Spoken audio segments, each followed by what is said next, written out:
Hi పిల్లలు. Hi teacher. ఈరోజు మనము సింహం పులి ఒక సరదా కథ చెప్పుకుందాం. కథ పేరు ఎవరి మేకప్ బాగుంది. ఎవరి మేకప్ బాగుంది.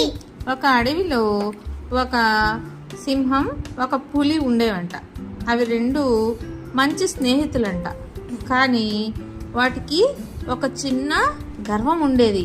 సింహం ఏమనుకుంటది, నేనే భలే అందంగా ఉంటాను అని అనుకుంటదంట. అలాగే పులి ఏమనుకుంటది, నేను చాలా అందంగా ఉంటాను, నా చారలు నేను భలే అందంగా ఉంటాము, అడవిలో అందరికంటే నేనే అందంగా ఉంటాను అని అనుకుంటదంట.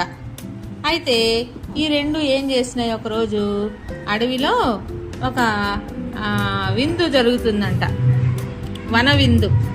అడవి జంతువులన్నీ కలిసి ఒక పార్టీ ఏర్పాటు చేసుకున్నాయి. అయితే ఆ విందుకి వెళ్లే ముందు సింహము పులి ఏం చేసినాయి, రెడీ అవ్వడం మొదలుపెట్టినాయి. ఎందుకు రెడీ అవుతున్నాయి, ఎక్కువ అందంగా కనిపించాలని. సింహం ఇలా రెడీ అవుతుంది, నా మెడ చుట్టూ ఉండే జుట్టు జూలు గజిబిజిగా ఉంది, దీన్ని ఎవరి చేతన్నా స్టైల్ చేయించుకోవాలి అనుకుందంట. అనుకొని ఒక కోతిని పిలిచి ఏం చేసింది, కోతి నా జుట్టుకంతా రంగురంగుల పూలు పెట్టి అందంగా జడలు వెయ్యవా అని అడిగి బాగా జుట్టంతా స్టైల్గా చేపించుకుందంట.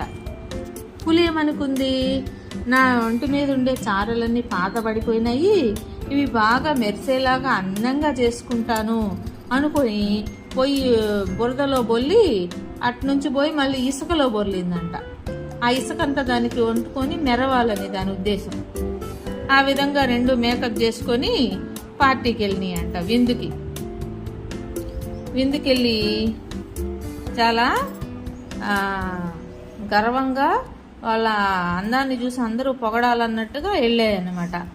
జంతువులన్నీ రెండింటిని చూసి ఒక్కసారిగా నవ్వడం మొదలు పెట్టాయంట.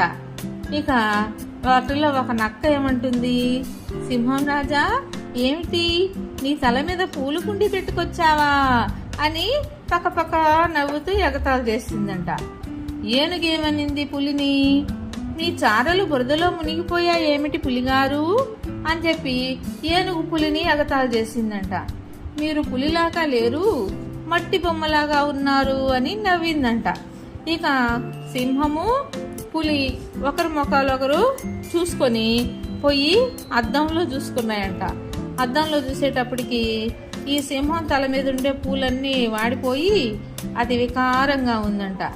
ఇక పులి చూస్తే ఆ ఒంటి మీదంట బురదంతా ఎండిపోయి అది రాలిపోతూ అట్లా ఉందంట. ఇంకా వాటి మీద వాటికే చిరాకు అనిపించిందంట. ఇంకా ఈ రెండు ఏమనుకుంటున్నాయి నవ్వుకుంటూ, మిత్రమా మనకి దేవుడిచ్చిన అందమే గొప్పది, అనవసరమైన మేకప్లు వేసుకుంటే మనము బయటికి జోకర్లలాగా కనిపిస్తాము అని పులి చెప్పిందంట. అప్పుడు సింహం కూడా, అవును నువ్వు చెప్పింది నిజమే, ఇంకెప్పుడు మనము అనవసరమైన మేకప్లు వేసుకోవద్దు, పద హాయిగా భోజనం చేద్దాం అని విందుకెళ్ళిపోయినాయంట.